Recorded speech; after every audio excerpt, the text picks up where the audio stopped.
Full screen Assalamualaikum ya. Terima kasih warahmatullahi Dok. wabarakatuh. Terima kasih Bu Lilia untuk introduksinya. Waalaikumsalam Selamat pagi para warahmatullah. dokter, para bapak, ibu, dan rekan-rekan sejawat yang lain yang sudah hadir pada acara Diabetes Educator Workshop pagi ini. Pagi ini saya mendapat tugas dari panitia untuk sharing sedikit mengenai advance in insulin therapy. Sebenarnya sih mungkin bukan yang advance sekali karena lebih ke reminding, ke sharing apa yang sudah biasa kita praktekkan dan lebih ke meluruskan mungkin selama ini beberapa kegiatan-kegiatan terkait insulin yang mungkin harus diluruskan kembali atau harus diperbaiki. Nah, saya punya waktu agak mepet nih, cuma 15 menit diberikan oleh panitia, moga-moga bisa selesai semuanya.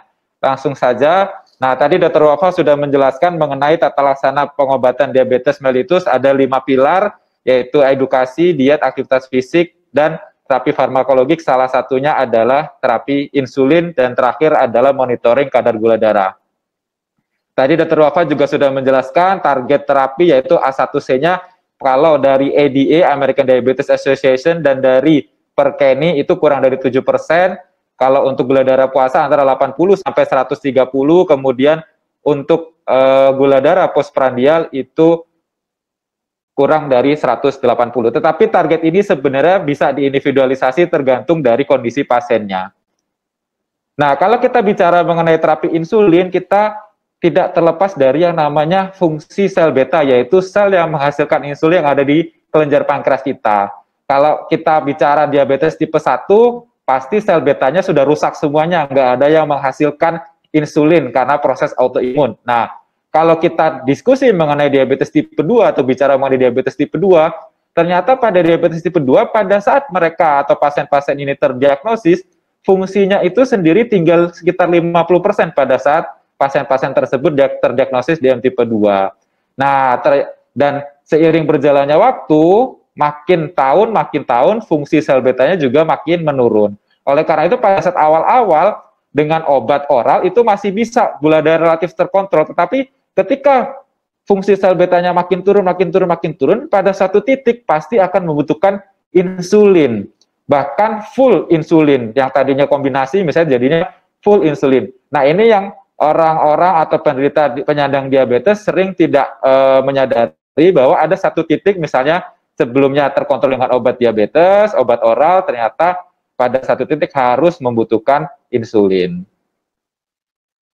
Jadi kalau gitu kita bisa simpulkan bahwa indikasi insulin itu apa saja sih sebenarnya? Yang pertama adalah untuk indikasi absolut, yaitu pada pasien diabetes tipe 1 karena memang sel betanya sudah tidak bisa memproduksi. Nah, kalau yang relatif bagaimana? Apa saja? Yang pertama tadi terkait yang slide sebelumnya, yaitu gagal terapi dengan kombinasi dosis optimal OHO, kemudian pasien-pasien diabetes kehamilan yang tidak terkontrol dengan diet, pasien diabetes dengan infeksi kaki diabetikum atau stres metabolik yang berat, kemudian mereka yang datang ke rumah saya dengan krisis hiperglikemi, yaitu salah satunya misalnya ketoasidosis diabetikum, pasien diabetes dengan kondisi dekompensasi metabolik akut yang berat, atau pasien-pasien diabetes dengan gangguan fungsi hati dan atau ginjal yang sedang sampai berat. Itu tadi indikasi insulin. Nah, Bapak Ibu sekalian, kita tahu bahwa penggunaan insulin ini di masyarakat kita, terutama di mungkin kalangan menengah ke bawah, bahkan juga nggak selalu, bisa juga pada mereka-mereka yang menengah ke atas, kendalanya itu cukup banyak. Nah, bisa kita identifikasi kendala-kendala dari sisi pasien, sisi dokter, maupun ada faktor-faktor yang lain. Kalau kita lihat dari sisi pasien, yang pertama, mungkin Bapak Ibu juga sudah tahu semuanya bahwa sering mendengar dari pasien anggapan bahwa bila sudah pakai insulin berarti sakitnya sudah berat.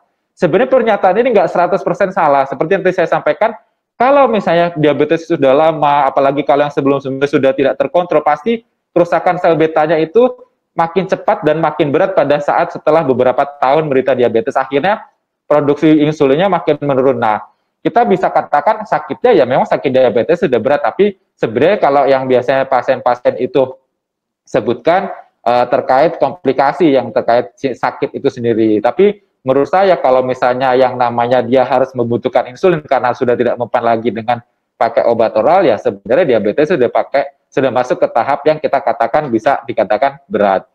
Kemudian takut ketergantungan. Ada pasien-pasien yang sebenarnya sebelumnya dengan obat oral terkontrol, tetapi karena satu kondisi, misalnya dekompensasi metabolik akut yang berat, ada infeksi yang berat, akhirnya hiperglikemi yang ekstrim di atas 300, di atas 400 harus masuk rumah sakit. Nah, itu harus mendapatkan insulin untuk mendapatkan kontrol gula darah yang ketat, yang bagus, sehingga komplikasi atau infeksinya atau stres metabolik akutnya bisa teratasi. Kalau pakai obat oral pasti nggak kekejar. Nah, kemudian yang ketiga, takut ribet. Ya, pasti orang kalau misalnya minum obat dibandingkan dengan suntik, pasti akan lebih milih minum obat, karena tinggal telan. Kalau misalnya suntik kan pasti persiapannya lebih banyak, jadi lebih ribet. Nah, ini juga pasti takut sakit. Beberapa orang kan takut jarum suntik, yang namanya penggunaan insulin kan pasti disuntik. Sampai saat ini belum ada yang oral atau dihisap, ada penelitian-penelitian lain, tapi masih belum bisa diaplikasikan secara umum. Nah, yang digunakan secara umum adalah yang disuntik. Sebenarnya dengan teknologi jarum yang saat ini itu sudah jauh sangat berkurang nyerinya. Jadi seharusnya tidak terlalu takut lagi untuk disuntik. Kemudian tidak ada yang menyuntikkan. Jadi pasiennya sendiri nggak berani nyuntik, keluarganya nggak ada yang menyuntikkan. Jadi ini salah satu kendala. Kemudian pemantauan yang lebih ketat. Pasien-pasien dapat insulin dengan dosis yang relatif cukup sering, frekuensinya misalnya 3-4 kali sehari, otomatis pemantauan gula darahnya akan lebih ketat, karena salah satu resiko penggunaan insulin adalah hipoglikemi atau gula darahnya ngedrop. Nah, tentu ini menjadi salah satu kendala kalau pasiennya tidak punya alat cek gula darah yang mandiri di rumah. Dan terakhir relatif adalah kendala harga. Sebenarnya kalau untuk kendala harga, kalau pasiennya itu menggunakan BPJS, semuanya bisa di-cover insulin ini dengan BPJS, walaupun ada beberapa jenis insulin yang tidak di-cover dengan BPJS, terutama insulin-insulin yang generasi terbaru. Tetapi yang repot kalau pasiennya pasien umum, jatuhnya harganya memang lumayan mahal kalau pasien umum. Nah, yang berikutnya dari sisi dokter atau tenaga kesehatan, biasanya ada satu penelitian yang menyatakan dokter-dokter itu agak enggan untuk memulai terapi insulin, walaupun tidak semuanya. Salah satu penyebab keengganannya ya karena terkait pengetahuan terkait terapi insulinnya yang relatif kurang, sehingga mereka jadi kurang berani atau kurang pede untuk memberikan insulin. Dan yang terakhir adalah terkait kompetensi. Kalau untuk kompetensi biasanya dokter spesialis penyakit dalam, dokter endokrin pasti punya kompetensi untuk memberikan insulin. Nah, untuk dokter umum ada yang menyatakan bahwa peresepan insulin itu hanya boleh dari dokter spesialis penyakit dalam. Nah, dokter umum hanya mengubah dosisnya. Oke, tidak apa-apa. Nah, tetapi yang terjadi di praktek sehari-hari, dokter umum pun tidak punya keberanian untuk mengubah dosis yang sudah ditetapkan oleh dokter penyakit dalam. Misalnya dikembalikan ke puskesmas, ternyata gula darah masih tinggi misalnya. Nah, sebenarnya di situ dokter umum punya peran untuk bisa meningkatkan dosis insulinnya. Termasuk kalau misalnya gula darah ngedrop, nah dokter umum juga punya peran untuk menurunkan dosis insulinnya supaya nggak terlalu lama nunggu pasiennya kontrol ke dokter penyakit dalamnya, bisa nunggu 1 bulan, 2 bulan gitu. Nah, yang terakhir adalah ketersediaan obat. Mungkin ini berlaku untuk di Indonesia karena kita punya banyak pulau dan banyak daerah yang terpencil yang mungkin tidak terjangkau setiap saat. Jadi kadang-kadang ada, kadang-kadang tidak obat, nggak hanya insulin, kadang obat yang lain juga. Oke, sekarang kita masuk ke jenis-jenis insulin. Nah, sebelum saya menyampaikan apa saja sih jenis insulin yang ada di Indonesia, ini kita perlu lihat bahwa di dalam tubuh manusia sendiri ada 2 fase sekresi insulin. Yang pertama kita sebut namanya insulin basal, kemudian insulin prandial. Insulin basal itu adalah insulin yang dilepaskan oleh sel beta pankreas sepanjang hari, 24 jam. Mau makan, mau tidak makan, mau puasa, mau tidur, dia akan tetap ada. Nah, bisa kelihatan di sini kalau pas lagi tidur nih dari jam 9 malam sampai jam 6 pagi itu masih ada sedikit insulin namanya insulin basal. Nah, yang insulin prandial ini dilepaskan ketika pasien-pasien atau kita manusia ini makan, kemudian gula darahnya naik, itu di counteract sama insulin yang namanya insulin prandial supaya gula darahnya kembali ke gula darah yang normal. Jadi ada peningkatan ini insulin, ini insulin, ini insulin, dan ini insulin. Jadi sebagai catatan nanti harus Bapak Ibu sekalian tahu ada insulin basal, ada insulin prandial. Nah, ini nanti terkait dengan jenis-jenis insulin. Sekarang kita masuk ke jenis insulin yang pertama, yaitu short acting insulin atau insulin kerja pendek. Nah, insulin kerja pendek ini ada Actrapid, ada Humulin R, ini human insulin. Cuman memang sekarang bisa dikatakan stoknya itu agak jarang kita temui. Padahal sebenarnya dulu-dulu ini insulin yang utama digunakan, dan di luar negeri pun ini porsinya masih mencakup sekitar 50% dari penggunaan insulin sehari-hari. Ini adalah jenis insulin prandial, yaitu disuntikkan sebelum makan. Cara suntiknya adalah 30 menit sebelum makan. Dan insulin ini bisa digunakan untuk drip insulin. Nah, yang berikutnya adalah rapid acting insulin atau insulin kerja cepat. Ada insulin aspart, novorapid, insulin lispro, humalog, insulin glulisin, apidra. Nah, waktu kerjanya itu sekitar 3-5 jam, nggak terlalu lama. Kalau dibandingkan yang insulin short acting tadi sekitar 6-8 jam. Nah, ini timing penyuntikannya agak lebih fleksibel. Bisa 0-15 menit sebelum makan, jadi bisa sesaat sebelum makan, atau sesaat setelah makan. Bahkan kadang-kadang kalau misalnya itu saya bisa mengedukasi ke pasien, tengah-tengah makan juga boleh. Nah, pasien ini untuk insulin ini juga dapat digunakan sebagai insulin untuk drip intravena. Kemudian yang berikutnya adalah intermediate acting insulin. Kenapa intermediate? Karena dia posisi di tengah-tengah, dan ini terkait dengan lama kerjanya sekitar 18 jam ratanya. Ada nama insulator, ada Humulin N. Nah, salah satu ciri khasnya adalah warnanya keruh. Nah, diberikannya bisa 1 atau 2 kali sehari, fungsinya biasanya sebagai insulin basal. Bisa diberikan sebelum sarapan pagi, atau bisa sebelum tidur, atau bisa dua-duanya. Nah, insulin ini tidak boleh digunakan untuk drip insulin.